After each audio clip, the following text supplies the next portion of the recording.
What's up, everyone, and welcome to episode 4 of In the Roots. It's your girl, Tatiana. Thank you so much for tuning in for our first 3 episodes.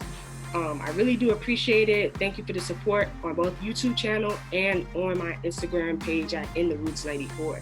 Please continue to watch the content and support. So let's hop right into it.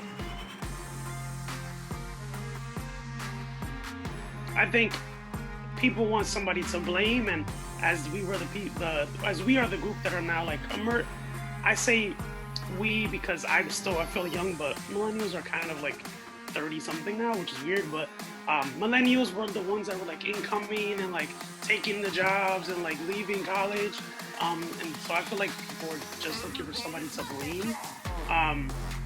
And our priorities are a lot different compared to the older generations.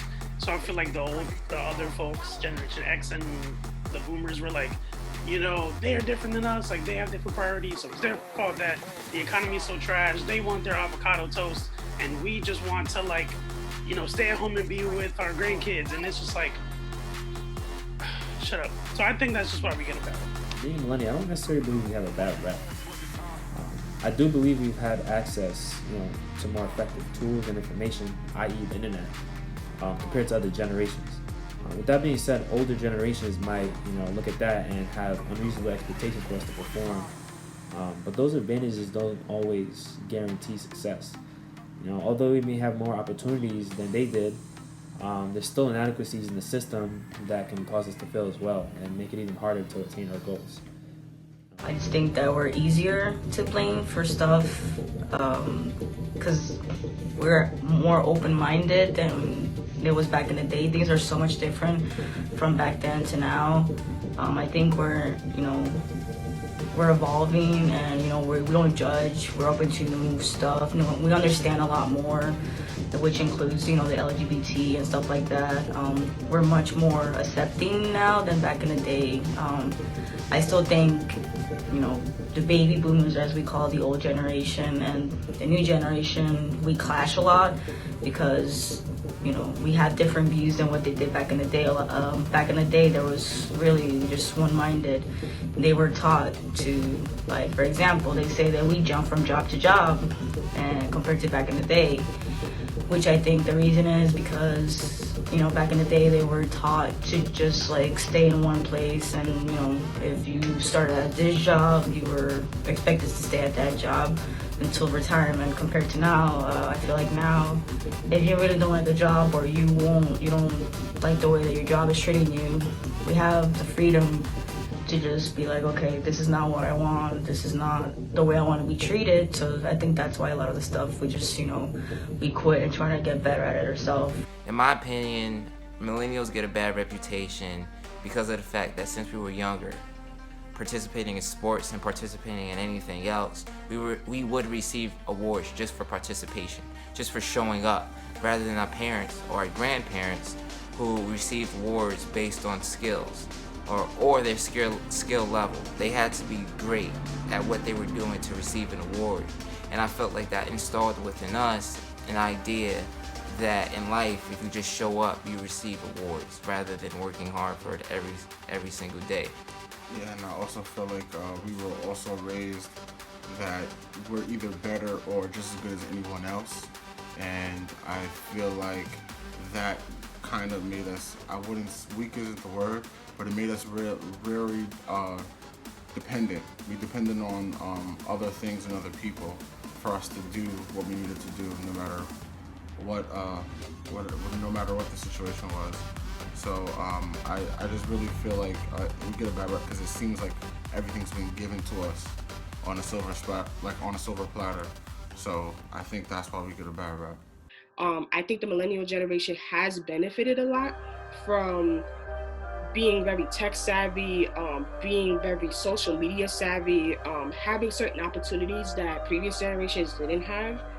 With the advancement of technology, that has really helped us grow our brands and for us to be able to be in the position that we are in now. In terms of us getting a bad rap, I think that's just more of the stigma in terms of every time something goes wrong, oh, those damn millennials, we're grown. A lot of us is grown, some got kids, married, whole career, everything is booming right now. So don't sit here and confuse us for these Gen Zers. I just think that we're just easy to blame because people feel like we don't really know what it is that we're doing, or that we're confused about a lot of things going on in life. But the reality is that we are very smart. We are very well-rounded about things. There's a lot of apps and stuff that's out there right now to kind of help us understand certain things that we need to do. And we want to just see what's out there. We don't want to just follow in our parents' footsteps. We want to set the pathway for ourselves, because it seems like the path to success is all about how you put yourself out there. I think it's just that people just don't seem to understand us. But that's okay, because we're going to continue to be popping, and we're going to do what we have to do to really get this country and this world where it needs to be. In my opinion, I think we're set up for both, and here's why. We might be the pioneers of social media because, like, what, Facebook came out when I'm 23. I was in 7th, 6th grade. I was in middle school, and then high school, and Instagram came out, and Snapchat came out, and so all of these platforms allowed us to build online businesses, something that our parents didn't really have the benefit of doing. It just kind of opened our minds up for more stuff and more opportunity to be great. Even if you have a whole bunch of followers on Instagram, that can lead to like brand opportunities, acting roles. Well, millennials set up for success or failure. I want to say that we were set up to get ahead. We were given a lot more opportunities than what our parents were given, just based on like all the platforms and where we can take our creativity, take our businesses now. But in all, I think we were set up for failure, for real. But it is still our job. We can't use that as an excuse. It's still our job to make sure that we get put on by any means necessary. Malcolm X. In my opinion, we were it depends on what you're talking about. If you're talking about the stock market, we were set up to fail. That back in the day, you can buy an Apple stock for a couple dollars, and then now that Apple stock is a couple thousand. Compared to today, where we have all-time highs all around stock, and now it gets to a point where, all right, we're investing to something that reached this highest point. This is their peak. They can't go any higher than this. So it's kind of like we don't have that opportunity in that sense. However, if you talk about just overall opportunities to make money and to generate revenue, we do have a lot of systems put in place, such as Uber and Uber Eats and Etsy and eBay and anything you can think of that you can sell online. Online really opened the doors for us in terms of generating revenue, so that was kind of the trade-off. Yeah, in my opinion, I feel like we were also set up to fail in part that, for example, our grandparents and great-grandparents, school was more so considered a luxury. Our parents, majority of people's parents, more than not, either only graduated high school or got up to their associate's degree, and then they went on to their careers. And I feel like now, especially in our generation, with us being millennials, a bachelor's is pretty much almost equivalent to a GED or a high school diploma. And then, people are, scrapping and scraping to get their master's and doctorates so they can earn that extra like $5,000 to $15,000, $20,000 on their salary, just so they can, be financially stable. Whether or not we were set up for failure or for success, I feel like there's a lot of factors that determine that, but two that stand out for me are, your demographic and your upbringing. But at the same time, you can still have someone from a poor family who had nothing growing up, but they were still able to break through society's expectations of them, beat the odds, and make something of themselves.